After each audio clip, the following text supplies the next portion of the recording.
Se você pensou que seu projeto estava pronto, ainda não está não. Você ainda precisa pensar no seu plano de atividades, no seu cronograma e no seu orçamento.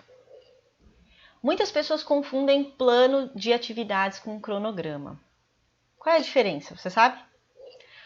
O plano de atividades, que também é chamado de plano de trabalho, é a descrição das atividades que você pretende cumprir durante a realização da sua pesquisa. Já o cronograma refere-se a quando você pretende cumprir cada uma das atividades do seu plano de trabalho, ou cada uma das etapas que você precisa para chegar ao final da sua pesquisa. Lembre-se de uma coisa importante.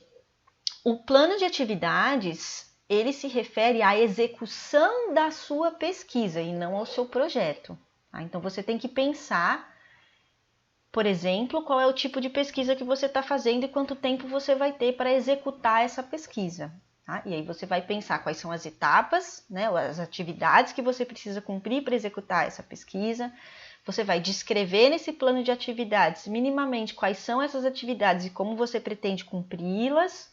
E depois o cronograma, ele pode ser feito como uma tabela, onde você só vai elencar essas atividades ou essas etapas e vai colocar ali na tabela a data de quando cada uma dessas etapas vai ser cumprida, tá?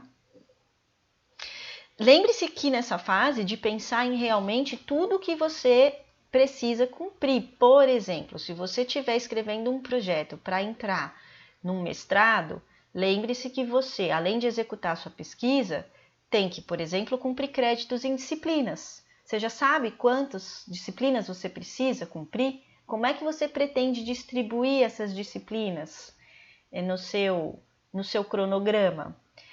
Você vai fazer coleta de dados fora, você pode incluir isso já no seu cronograma. Então, fazer um plano de atividades é importante justamente para você se planejar em relação a tudo que você vai ter que executar durante a realização da pesquisa, e não só a pesquisa em si. Muitas pessoas acham que fez a coleta de dados e a pesquisa está pronta, e não é bem assim. Depois da coleta de dados, tem muita coisa ainda pela frente. Esse é outro erro comum também do projeto de pesquisa.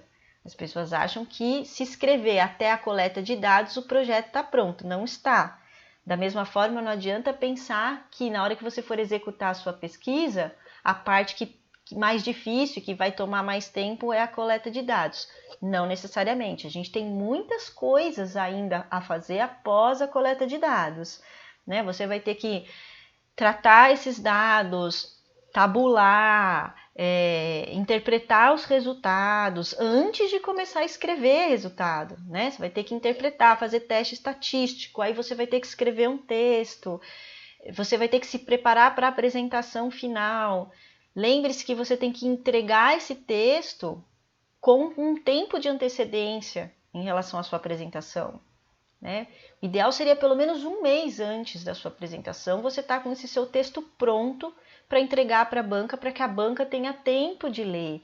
Então pense já em todas as etapas, em todas as atividades que você vai ter que realizar para cumprir essa pesquisa e distribua todas elas de acordo com o tempo que você tem para executá-las.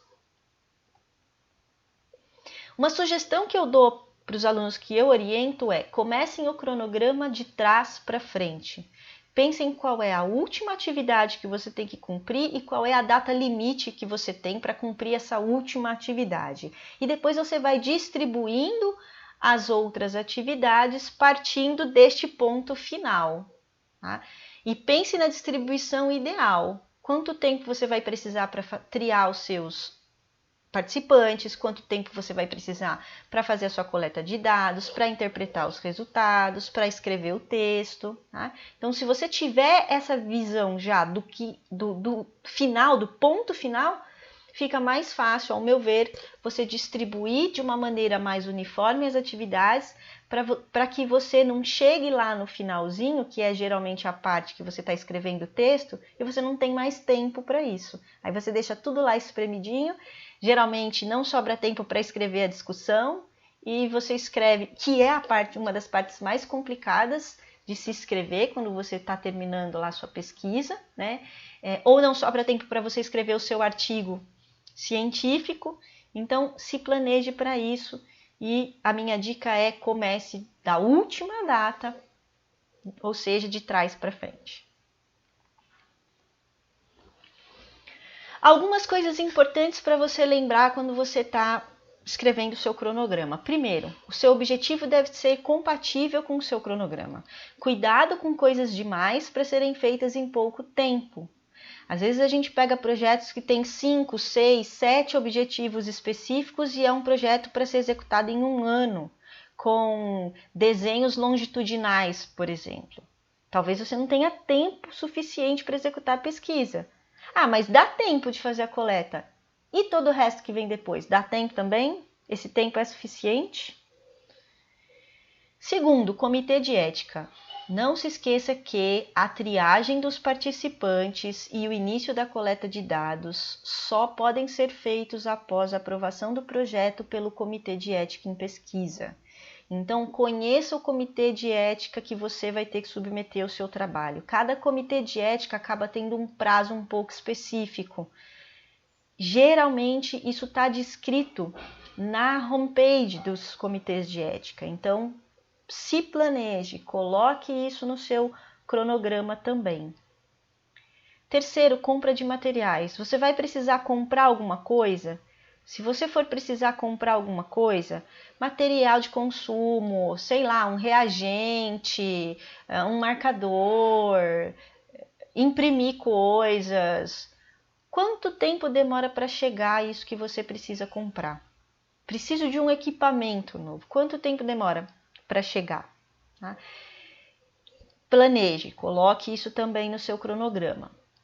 Quarto, autorização. Você vai precisar de alguma autorização para ter acesso aos participantes ou aos dados de um banco de dados ou autorização para o uso de algum equipamento? Quanto tempo mais ou menos demora para você receber essa resposta dessa autorização? Mesmo que você não saiba quanto tempo demora, conte com isso no seu cronograma. Não adianta a gente pensar que eu preciso de uma autorização e eu vou conseguir ela em uma semana. Talvez ela não saia em uma semana. Então, conte com isso também no seu cronograma para não ter surpresas depois. É claro que a gente pode ir adaptando o cronograma conforme os imprevistos forem acontecendo.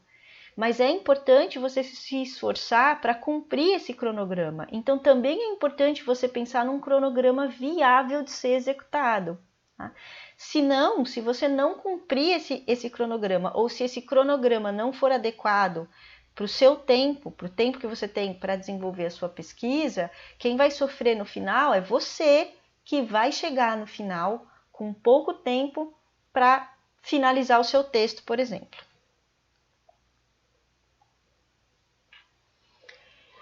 Para fechar o projeto, está faltando o orçamento, que também é uma coisa que muitas pessoas ignoram.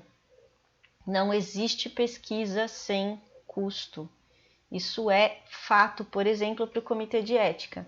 Se você subir lá na plataforma Brasil a tua pesquisa e colocar 0 no orçamento, o teu projeto volta sem nem ser julgado, porque está lá na resolução 466/12 que não existe pesquisa sem custo, e realmente não existe. Então é preciso você prever qual vai ser o custo da sua pesquisa, primeiro para saber se ela é viável, segundo para saber se você tem recursos para isso. Tá? Então, o que pode onerar a sua pesquisa? Equipamentos e materiais de consumo. Ah, mas o laboratório onde eu vou fazer a minha pesquisa já tem o equipamento necessário. Beleza? Ele tem também o material de consumo disponível para você? Reagente, álcool, fita adesiva, enfim. Está disponível também para você? Ah, eu não vou usar nem equipamento nem material, eu vou trabalhar com questionários. Você vai imprimir os questionários? É um custo de impressão. Tá? Ah, mas eu vou imprimir na minha cota da universidade. A universidade me dá uma cota de impressão e eu vou imprimir lá. Tem um custo, só não é você que está pagando, é a universidade, mas tem um custo. Tá? Outra coisa que onera o projeto, bibliografia. Mesmo você acessando os artigos pela universidade que te dá acesso a esses artigos completos, a universidade está pagando esse acesso. né? Então, existe um custo, né? Internet. Se você está usando a internet para fazer um levantamento da bibliografia, isso é um custo. Deslocamento também é um custo, tanto do pesquisador, se o pesquisador fosse deslocar até o local de fazer a coleta de dados, ou deslocamento dos participantes até o laboratório para fazer a coleta de dados. Então, outra coisa que está lá na resolução 466/12, que vocês têm que ler para preparar o projeto para o comitê de ética, é que os participantes têm direito a ressarcimento de todo e qualquer custo que eles tenham para participar da sua pesquisa. Então, se eles tiverem que se deslocar até o seu laboratório exclusivamente para participar da sua pesquisa, eles têm direito a terem o valor desse transporte ressarcido. Isso é um erro comum que a gente pega no comitê de ética. Muitas pessoas não têm esse dinheiro para ressarcir, por exemplo, porque a pesquisa não é financiada, por N motivos, e aí a pessoa vai e tira isso do termo de consentimento, tira esse item do termo de consentimento. Seu projeto vai voltar sem ser aprovado pelo comitê de ética, porque está lá na resolução, então você tem que prever isso, tá? Quem vai pagar por isso tudo? Você tem que pensar de antemão. Será que eu vou ter que submeter o meu projeto também a um órgão de fomento? Será que o laboratório para onde eu estou indo já está submetendo um projeto que vai dar conta disso? Ou eu vou pedir uma bolsa e essa bolsa tem reserva técnica? Ou eu vou pagar do meu próprio bolso algumas coisas? Então, isso tem que ser previsto para que a sua pesquisa não seja inviabilizada depois.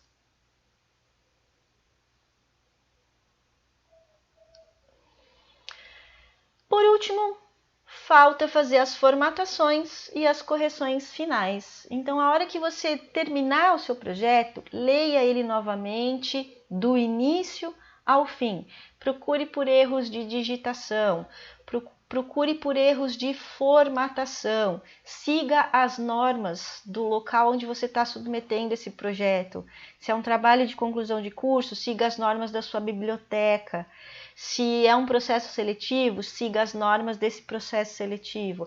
Ah, mas eu estou participando de um processo seletivo que ele não coloca, por exemplo, qual é a formatação que ele quer para as citações. Escolha uma e seja coerente do início ao fim do seu texto.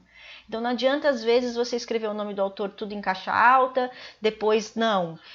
Ou você cita uma hora com número, outra hora com o nome do autor entre parênteses. Seja coerente.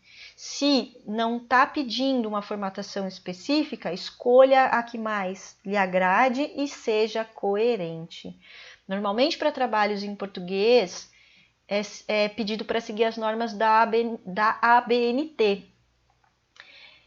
Os gerenciadores de referência, por exemplo, eles vão arrumar as citações e as referências para vocês, mas não as questões específicas do texto, em termos de espaçamento entre linhas, tamanho de fonte, parágrafo, como identificar quadros, tabelas, figuras. Toda essa formatação deve ser seguida.